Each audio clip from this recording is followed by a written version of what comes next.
Friend, Shabbat Shalom to everyone again. I'm really happy this group over here. So how do you reward people for coming to synagogue in probably the coldest Shabbat of the year? Being here is rewarding. There's got to be more than that. Okay. But I'm so happy all of you are here, really. Tremendously happy. So when my grandchildren come to town, they need activities to keep them happy and to avoid vegging out on TV or an iPad. On their last visit here, we decided to play miniature golf with them. And it was not easy with a 7-year-old, a 4-year-old, and a toddler. So we went to, and I'm sure all of us go at least weekly, to Prehistoric Putt, which is Highway 40 in Independence. It's very clean and very nice. We paid an arm and a leg to get in.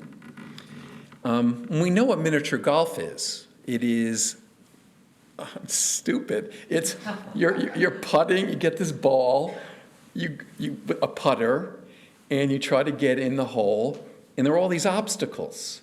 I mean, it's not complicated. And of course, my grandchildren were cheating continuously. I, as an infant, as I am, I loved the game, and I became very competitive with my son-in-law. So that's my confession. But life is a putt-putt game to a certain extent. The obstacles are everywhere, at every stage of our lives. And one of the themes that runs through Moses' life, as we learn in the Torah portion this time of year, is his capacity to overcome great obstacles. And I've identified, and this is the first 2 sections of the book of Exodus, at least 7 obstacles that Moses had to deal with. Okay, here's obstacle number 1, which is a big one. Pharaoh decrees that every Hebrew male must be killed at birth, and Moses should never have survived. He should have been thrown into the Nile as an infant, and it would have been over. But he wasn't, because his mother risked it all and hid him. And then when he became too large and his cries were too loud, it once again was her courage that made it possible for her to save Moses. And so what happens, as we know, the famous story of creating a basket and letting Moses float down the Nile.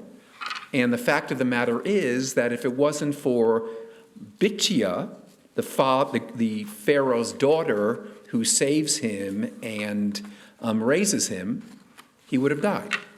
Obstacle number 1. Obstacle number 2, Moses strikes down the Egyptian taskmaster to protect the Hebrew slave. Pharaoh finds out and seeks to kill Moses. Moses escapes and runs into Jethro, the Midianite priest. Moses shows kindness to Jethro's daughters. He becomes Jethro's shepherd. He marries one of the daughters of Jethro, Tzipporah, and so he goes from being a fugitive who was going to be killed by Pharaoh to creating a whole new life for him. Obstacle number 2. Obstacle number 3, Moses encounters God at the burning bush. God seeks to send Moses back to Egypt, and Moses comes up with every possible excuse why he's not qualified for the job.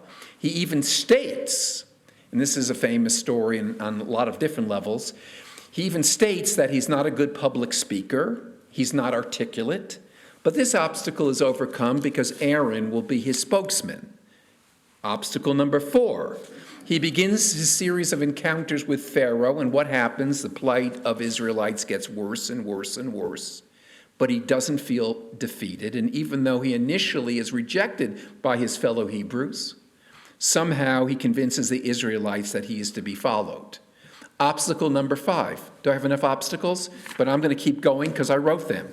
Moses threatens Pharaoh with a series of plagues.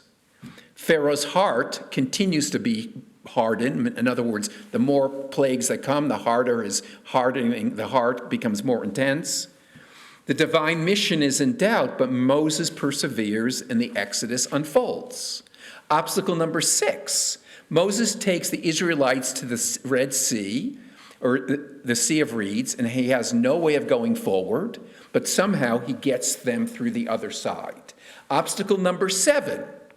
And as Moses leads the Israelites to the promised land, Moses experiences one rebellion after another, but he's able to overcome those rebellions. He doesn't have an easy path. He should have failed, but he doesn't. So the story of Moses, to me, tells us that we all can overcome obstacles. From birth to death, Moses faces challenges that seem almost insurmountable. And while at times he told God he was ready to give up and walk away, he never did. Too many times, we look at our own lives and only see obstacles, yet the very life of Moses, the very life that Moses lives teaches us that we can transcend obstacles. Now, Rabbi Jonathan Sacks, in an essay that he wrote about this week's Torah portion, has a wonderful explanation of how Moses' biography links to the biography of other great people. And let me read it to him. It's really very eloquent and beautiful. He says, "The first Impressionists had to arrange their own art exhibition because their work was rejected by established Paris salons. The first performance of Stravinsky's Rite of Spring caused a riot, with the audience booing throughout. Van Gogh sold only one painting in his lifetime, despite the fact that his brother Theo was an art dealer. So it is with leaders." Let me go on with Rabbi Sacks. "Lincoln faced countless setbacks during the Civil War. He was a deeply divisive figure, hated by many in his lifetime. Gandhi failed in his dream of uniting Muslims and Hindus together in a single nation. Nelson Mandela spent 27 years in prison, accused of treason and regarded as a violent agitator.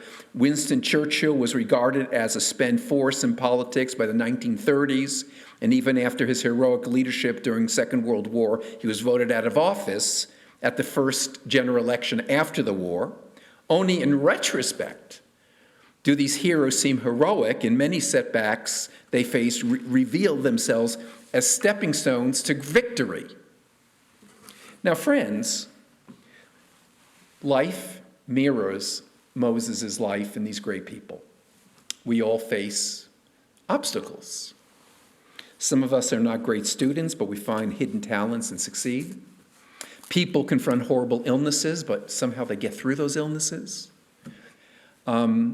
People experience traumatic events in their lives of all kinds, but they do not allow these traumas to define them. In fact, they utilize them to deepen their souls. Physical limitations make living more challenging for some people, but people find ways to overcome them. We will see that in the Paralympic Games this summer in Paris. Marriages fall apart, jobs disappear, natural disasters devastate us. Life is just not easy for us. But we are like Moses. We are able to triumph. So, Moses, this great leader who takes people to Mount Sinai and leads them into the wilderness, but perhaps his personal example is what's most important. Our lives can be too complex. We're unable to see the future, but somehow we overcome it all. There is no life without obstacles, complications, barriers, and hurdles, and perhaps what it means to believe in God is to recognize that somehow woven into the world is the possibility of mastering the obstacles that are put before us. I like the words of Booker T. Washington, who talks about obstacles, where he says, "Success is to be measured not so much by the position that one has reached in life as by the obstacles which he has overcome." A good way to guide our lives. Shabbat Shalom.